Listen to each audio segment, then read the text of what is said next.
Hello friends, welcome to my YouTube channel. Today we are going to discuss about the moment of inertia of a cylinder about the axis perpendicular to the axis of symmetry. तो हमने पिछली class में देखा था कि moment of inertia of a cylinder इस axis के about axis of cylinder के अबाउट इस लाइन के अबाउट हमने मोमेंट ऑफ इनर्शिया निकाल लिया था। तो वो दोस्तों आता कितना है 1/4 m r², 1/2 m r²। Moment of inertia about this I is equal to 1/2 m r²। ये आता है आपका, ठीक है ना। किस एक्सिस के अबाउट? तो एक्सिस ऑफ द सिलेंडर के अबाउट। अब हम निकालने जा रहे हैं, ये फर्स्ट केस था। दूसरा केस कि उस एक्सिस के अबाउट जो इस एक्सिस के परपेंडिकुलर है, मतलब perpendicular to the axis of the cylinder, the moment of inertia about a line passing through the centre of the cylinder and perpendicular to the axis of the cylinder. तो इसके about हम moment of inertia निकालने जा रहे हैं। ध्यान दीजिएगा, इस बात को आप लोग याद रखेंगे यहाँ पर, ठीक है। चलिए देखते हैं क्या होता है। तो सपोज करिए कि ये आपका सिलेंडर है, लेंथ एल है इसका टोटल, रेडियस आर है, जैसे कि पहले हमने शुरू में देखा था। तो निकालने के लिए हर बार हम क्या करते हैं कि एलिमेंट्री, जैसे इसको निकालने के लिए हमने एक सिलेंडर एज्यूम किया था कि सपोज करिए कि इसका आप मोमेंट ऑफ इनर्शिया निकाल लीजिए और फिर यहां से लेके यहां तक 0 टू आर इंटीग्रेट कर दीजिए, तो आपका निकल आएगा। यहां पर हम क्या करेंगे दोस्तों, एज्यूम करेंगे कि ये जो सिलेंडर है आपका वो डिस्क से बना है। किससे बना है? डिस्क से बना है। तो हम लोगों ने डिस्क के लिए ऑलरेडी मोमेंट ऑफ इनर्शिया निकाल लिया है, तो उसका हम यहाँ पर इस्तेमाल करेंगे।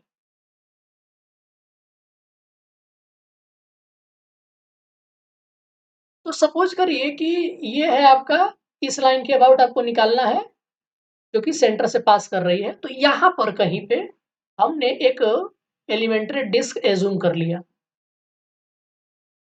है ना, एलिमेंट्री डिस्क एज्यूम कर लिया हमने यहाँ पर, जो कि इस सेंटर से कितने डिस्टेंस पर है, x डिस्टेंस पर है, और इसकी जो विड्थ है वो dx है। मतलब ये जो विड्थ देखेंगे ना, ये वाला विड्थ, ये आपका dx, ठीक है। तो टोटल लेंथ क्या हो जाएगी, यहां से लेके यहां तक विड्थ सहित, अगर विड्थ को साथ लेकर के चलेंगे तो टोटल लेंथ हो जाएगा x प्लस dx, राइट। हमको इसके अबाउट मोमेंट ऑफ इनर्शिया निकालना है, I is equal to what. तो आइए, चूंकि ये जो है सेंटर से पास कर रहा है तो ये वाला लेंथ हो जाएगा हाफ, पूरा लेंथ एल है तो l/2 इधर हो जाएगा, l/2 इधर हो जाएगा। चूंकि ये लेफ्ट साइड में है तो -l/2 और ये +l/2। हालांकि डिस्टेंस को आप ऐसे नहीं कर सकते, तो जब हम लिमिट लेंगे तो वहां पर हम इस चीज को डिनोट करेंगे कि हम कहां से कहां तक इंटीग्रेट कर देंगे, -l/2 से लेकर कहा +l/2 तक। ऐसे ऐसे सिलेंडर ही है ना, सिलेंडर ये ऐसे सिलेंडर से तो मिलकर ही बना होगा ना, ऐसे ऐसे सिलेंडर, ऐसे ऐसे सिलेंडर मिलकर के पूरा सिलेंडर बन गया है ना। तो हम किसी एक डिस्क का मोमेंट ऑफ इनर्शिया निकाल लेंगे और उसके बाद फिर हम इसको इंटीग्रेट कर देंगे कहां से कहां तक दोस्तों। तो ये देख रहे हैं कहाँ, ये 0 लेंथ से लेकर एल लेंथ तक, या इसी को -l/2 से लेकर के टू l/2 तक, -l/2 से लेकर के l/2 तक, ठीक है? हम ऐसा कर सकते हैं। या अगर आप -l/2 से नहीं करना चाहते हैं तो ये क्या है, 0, 0 तो इधर जाएंगे, 0 तो इधर जाएंगे, तो 0 टू l/2, -l/2 0, तो 2 टाइम्स आप ऐसे कर सकते हैं। जो इंटीग्रेशन का रूल होता है वो इंटीग्रेशन का रूल यहाँ भी आप अप्लाई कर सकते हैं। बाय द वे, चलिए, तो हम लोग इसका निकालना चाहते हैं। पहले एक हमने एलिमेंट्री डिस्क कंसीडर कर लिया, तो पहले हम क्या करेंगे कि जैसे कि शुरू में हमने कहा था कि mass per unit volume of the cylinder क्या आया था दोस्तों, याद होगा, m/πr²L, ये आया था ना, mass per unit volume of the cylinder, ये आया था। अब हम चाहते हैं कि इस ये जो आपका हमने डिस्क सेलेक्ट किया है, इसका मास निकाल लें, है ना, क्योंकि हमको चाहिए क्या, डिस्क का मोमेंट ऑफ इनर्शिया क्या होता है, याद दोस्तों, याद होगा 1/4 m r², डिस्क का होता है ये। तो m हम निकाल लें अगर इसके लिए, तो यहाँ पुट कर देंगे तो इसका निकल आएगा ना मोमेंट ऑफ इनर्शिया। तो चलिए हम वही करते हैं। तो आइए देख लेते हैं। तो वॉल्यूम क्या हो जाएगा, इस ये जो आपने डिस्क एज्यूम किया है सर्कुलर डिस्क, इसका वॉल्यूम क्या हो जाएगा? तो वॉल्यूम बराबर क्या होता है, एरिया इनटू थिकनेस, जैसे कि हम शुरू से करते आ रहे हैं। तो जिन जिन लोगों को ये बात समझ में नहीं आ रही है तो प्लीज हमारा पिछला वीडियो जाकर के देखिए, हमने समझाया हुआ है कि कैसे हम ये निकालते हैं, वॉल्यूम बराबर एरिया इंटू थिकनेस। तो एरिया पहले इसका कैसा निकलेगा, तो एरिया निकालने के लिए सिंपल तरीका है क्या दोस्तों, एरिया इंटू थिकनेस। तो ये तो सर्कुलर है तो पाई आर स्क्वायर हो जाएगा इसका एरिया, और थिकनेस कितनी है डी एक्स, तो पाई क्योंकि सर्कुलर है इसलिए एरिया इंटू थिकनेस हो जाएगा इसका वॉल्यूम, तो pi are square into thickness into d x, मतलब कि pi are square d x हो गया इसका वॉल्यूम। अब हम इसका मास निकालना चाहते हैं, तो मास कैसे निकलेगा, volume into mass per unit volume of the cylinder. तो मास पर यूनिट वॉल्यूम कितना है सिलेंडर का, M upon pi are square L है दोस्तों, यही है ना। आप इसमें मल्टीप्लाई कर दीजिए और वॉल्यूम हमने ये निकाल रखा है।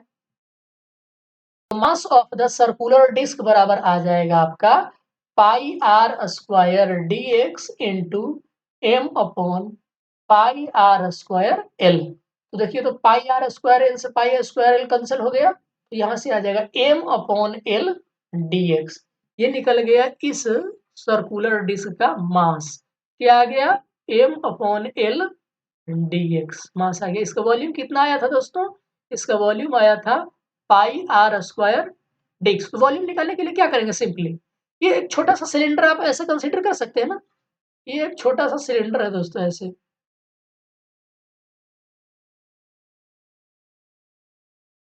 आप ऐसे छोटा सा एक सिलेंडर कंसीडर कर सकते हैं जिसका ये हाइट dx हो जाएगा और एरिया है पाई आर स्क्वायर, इसका वॉल्यूम निकालने का पाई आर स्क्वायर dx। तो उसी तरीके से हमने इसको निकाला है, राइट। चलिए आगे बढ़ते हैं। तो हमारा मास निकल आया, और हम लोग जानते हैं कि सर्कुलर डिस्क का जो मोमेंट ऑफ इनर्शिया होता है वो होता है 1/4, जैसे कि मैंने ऊपर बताया, moment of inertia of circular disc, तो 1/4 एम आर स्क्वायर। तो देखिए इस सर्कुलर डिस्क के लिए हम लोगों ने मास निकाल रखा है, तो 1/4 मास क्या हो जाएगा, M upon L D x.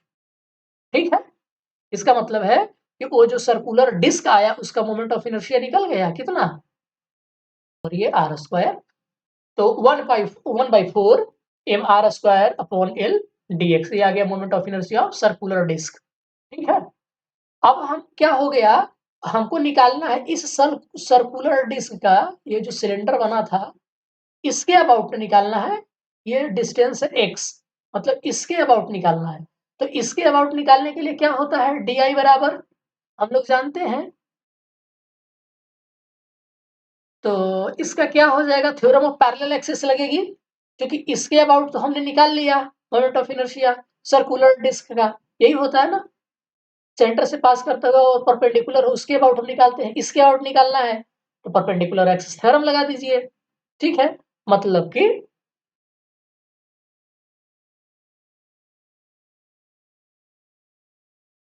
क्षमा करिएगा, पैरेलल एक्सिस थ्योरम लगेगा क्योंकि ये दोनों पैरेलल हैं, तो ये पैरेलल एक्सिस थ्योरम लग जाएगी।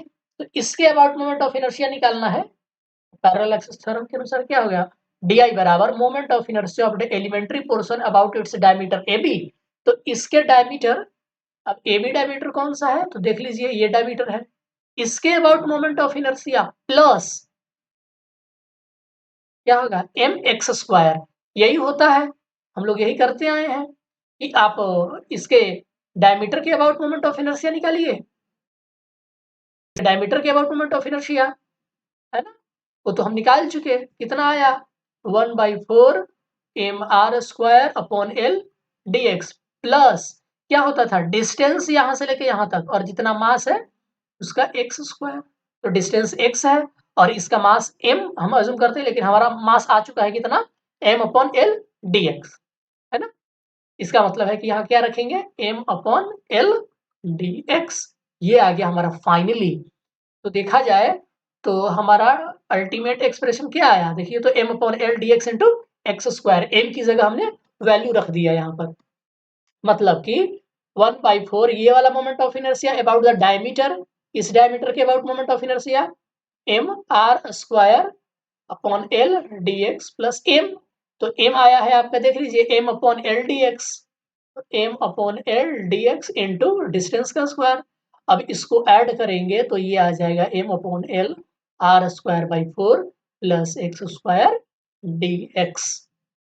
ठीक है, एक छोटा सा कैलकुलेशन है, dx कॉमन कर लीजिए, m अपॉन l कॉमन कर लीजिए, तो यहाँ r²/4 बचेगा, यहाँ x² बचेगा।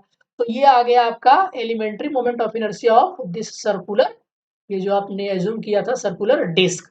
अब इसी को हम इंटीग्रेट कर देंगे कहाँ से कहाँ तक, ये है -L/2, ये है +L/2। तो आपका टोटल सिलेंडर का मोमेंट ऑफ इनर्शिया निकल जाएगा about the axis perpendicular to the axis of symmetry and passing through the centre of the cylinder. ठीक है ना दोस्तों, तो चलिए आइए इसको इंटीग्रेट कर देते हैं। बहुत ही सिंपल सा इंटीग्रेशन है, ये आपका इंटीग्रेशन है। तो आप क्या करिए, तो आप आपका कांस्टेंट है इसको बाहर ले लीजिए, नो डाउट। और आपने इंटीग्रेशन में एक फार्मूला पढ़ा होगा कि अगर इंटीग्रेशन -a से +a fx dx है, तो हम लोग इसको 2 टाइम्स इंटीग्रेशन जी, जो कि मैं शुरू में बता रहा था दोस्तों कि आप 0 से लेके a तक 2 टाइम्स कर सकते हैं, वही इंटीग्रेशन का रूल यहाँ लगा है। जो लोग इसको नहीं जानते हैं प्लीज इंटीग्रेशन वाले चैप्टर में जाइए और ध्यान से पढ़ लीजिए। तो ये हो जाता है, इसी फॉर्मूले को हमने यहाँ पे अप्लाई किया है, तो 0 to L/2 है ना, r²/4 Lx²। ठीक है, अब क्या करिए, इसको अलग अलग 2 भागों में कर लीजिए, तो 2m/l बाहर आ गया, यहाँ से बचेगा r²/4 0 to L dx, यहाँ पे कोई वेरिएबल नहीं है तो ओनली dx, यहाँ पर वेरिएबल x² है तो x²। अब इसका इंटीग्रेशन सिर्फ x हो जाए, इसका इंटीग्रेशन x³ हो जाएगा, इसका इंटीग्रेशन x, इसका इंटीग्रेशन x³। अब x की जगह L/2 रखिए, x की जगह L/2 रखिए और वैल्यू कैलकुलेट करिए, देखिए क्या आता है। तो दोस्तों जब आप वैल्यू कैलकुलेट करेंगे फाइनली आप, तो आपका आएगा मोमेंट ऑफ इनर्शिया I बराबर mr²/4 प्लस L²/12। ये आ गया moment of inertia of a circular cylinder about the axis perpendicular to the axis of the cylinder and passes through the centre of the cylinder. ये perpendicular है axis of cylinder के, तो इसके about moment of inertia ये आ गया आपका I dash. ठीक है दोस्तों, तो अगर आपको कोई प्रॉब्लम हो रही हो तो हमें कमेंट करके बताइए, अगर नहीं हो रही है तो खुशी-खुशी और पढ़ने की कोशिश करिए। बाकी हम मिलते हैं नेक्स्ट वीडियो में, हमारा अगला टॉपिक होगा moment of inertia of a sphere. तो वीडियो देखने के लिए आप सबका बहुत-बहुत शुक्रिया। मिलते हैं नेक्स्ट वीडियो में, तब तक के लिए धन्यवाद।